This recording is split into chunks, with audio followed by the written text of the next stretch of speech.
राजकीय पक्षामध्ये आहे. कारण की तुम्हाला आठवतं 2004 मध्ये जेव्हा ईडीचा कायदा झाला. आता ईडीचा कायदा कशासाठी होता? ईडीचा कायदा हा दहशतवादाच्या विरुद्ध. ईडीचा कायदा हा दहशतवाद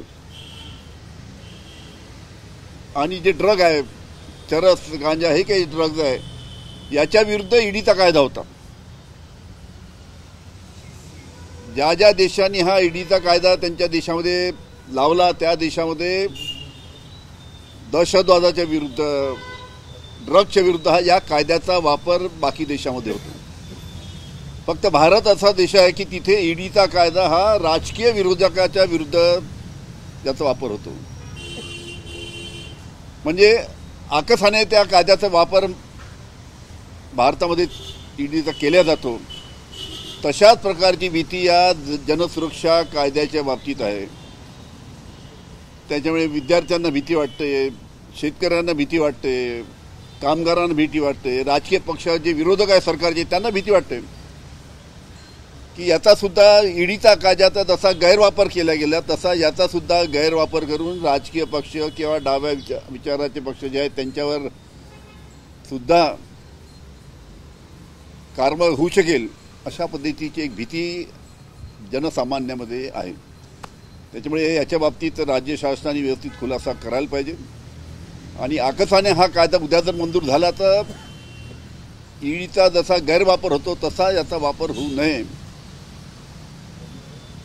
अशा प्रकारची सर्वांची इच्छा आहे. सभागृहात मात्र तुमच्या पक्षाने याला विरोध केलेला नाही. तुम्ही आता आठवड्यातून विरोध करताना जी मसुदा समिती होती त्यामध्ये तुमच्या पक्षाचे जयंत पाटील देखील होते. ठीक आहे, आता तिथे सविस्तर चर्चा होईल.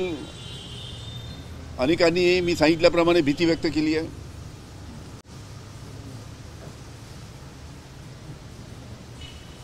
पण ज्या पद्धतीनं सभागृहात चर्चा व्हायला पाहिजे त्या विरोध व्हायला पाहिजे तिथं झाला नाही असं नाही आहे, विरोध आहेच, त्याला प्रश्नच नाही. सभागृहात सुद्धा अनेकांनी आपली मतं मांडली. तिथे सभागृहात सुद्धा मांडली, बाहेर सुद्धा बोलत आहेत.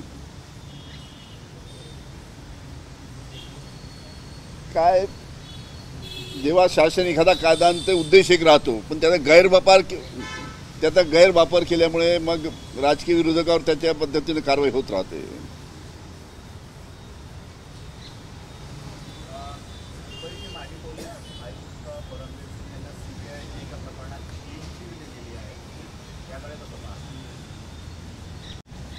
मुंबईचे माजी पोलीस आयुक्त परमवीर सिंग यांच्यावर मधल्या काळामध्ये काही व्यापाऱ्यांनी खंडणीच्या बाबतीत आरोप केले होते. काही पोलीस खात्यातील अधिकाऱ्यांनी त्यांच्यावर भ्रष्टाचाराचे आरोप केले होते. त्यांच्याच खात्यातील पोलीस खात्याच्या अधिकाऱ्यांनी काही त्या जातीवाचक शिव्या दिल्या अशा पद्धतीने त्यांचे आरोप होते.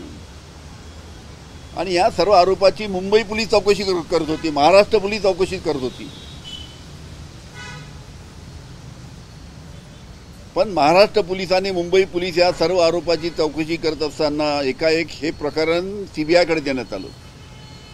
आणि जेव्हा हे परमवीरचं प्रकरण सीबीआयकडे देण्यात आलं तेव्हा सगळ्यांच्या लक्षात आलं की आता याच्यामध्ये हे प्रकरण दडपण्याचा राज्य शासनाच्या माध्यमातून प्रयत्न होईल.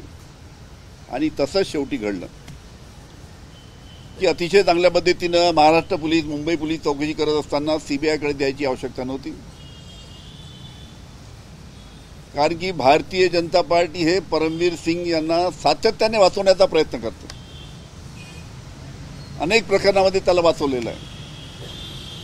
आणि याही प्रकरणामध्ये जी सीबीआयने या खंडणीच्या बाबतीत किंवा पोलीस अधिकाऱ्यांनी ज्या भ्रष्टाचाराच्या तक्रारी त्यांच्याविरुद्ध केल्या त्याला वाचवण्यासाठीच, परमवीर सिंगला वाचवण्यासाठीच हे प्रकरण सीबीआयला देण्यात आलं. हे सर्व त्याच वेळेस याची चर्चा झाली होती. त्याच वेळेस त्याला विरोध झाला होता की महाराष्ट्र पोलीस चांगल्या पद्धतीनं चौकशी करत असताना सीबीआयला देण्याची आवश्यकता नाही. आणि एकदा सीबीआयला प्रकरण दिलं तर विरोध म्हणजे राजकीय दबावाच्या पायी हे या प्रकरणामध्ये त्याला क्लीन चिट मिळेल हे त्याच वेळेस सगळ्यांच्या लक्षात आलं होतं. ते तशाच पद्धतीचं काल त्यांनी क्लीन चिट देण्याचं प्रकरण न्यायालयामध्ये दाखल केलेलं आहे. नाशिकच्या उंटवाडी निरीक्षण गृहातील 15 दिवसापासून अल्पवयीन मुलींनी गेल्या 15 दिवसापासून पोलिसांचा शोध घेऊ शकलेला नाही आहे.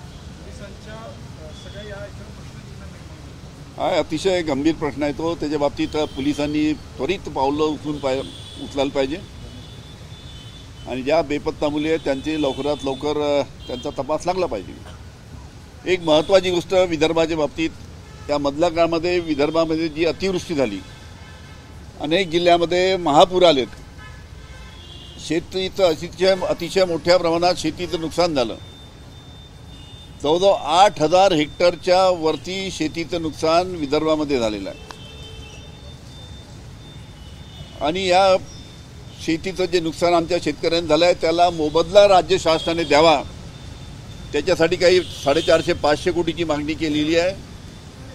ती जर मागणी राज्य शासनाने मान्य केली तर शेतकऱ्यांना एक मदतीचा हात, या अतिवृष्टीमुळे जे शेतकऱ्यांचं नुकसान झालं, एक मदतीचा हात शेतकऱ्यांना मिळू शकेल. म्हणून राज्य शासनाने शेतकऱ्यांच्या मदतीसाठी हे 450-500 कोटीची मागणी आहे ती मंजूर करावी आणि शेतकऱ्यांना दिलासा द्यावा अशी सुद्धा आमची मागणी आहे.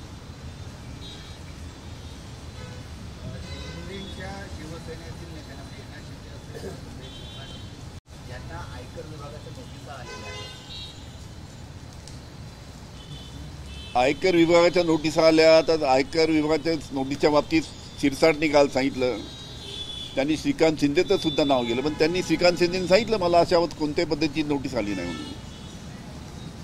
त्यांनी श्रीकांत शिंदेचं नाव का घेतलं हे अजून कळायला काही मार्ग नाही. जेव्हा श्रीकांत शिंदेला नोटीस नाही तर विधानसभेमध्ये श्रीकांत शिंदेचं नाव घ्यायची आवश्यकता शिरसाटांना नव्हती, त्यांनी का घेतलं? तरी रोहित पवार असं म्हणतात की शिंदेची ताकद कमी करण्याचा प्रयत्न सुरू आहे. आता सध्या महाराष्ट्राच्या राजकारणात कोणता पक्ष कोणाची ताकद कमी करण्याचा प्रयत्न करते आहे तर सर्वांना माहीत आहे. आमचाच पक्ष एकमेव महाराष्ट्रामध्ये राहिला पाहिजे, आणि मग ते मित्र पक्ष असो की विरोधक असो.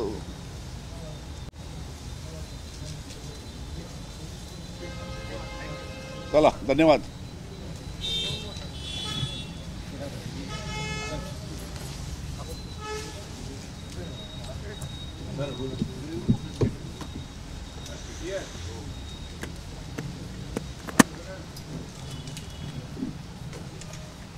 काही नाही पूछा.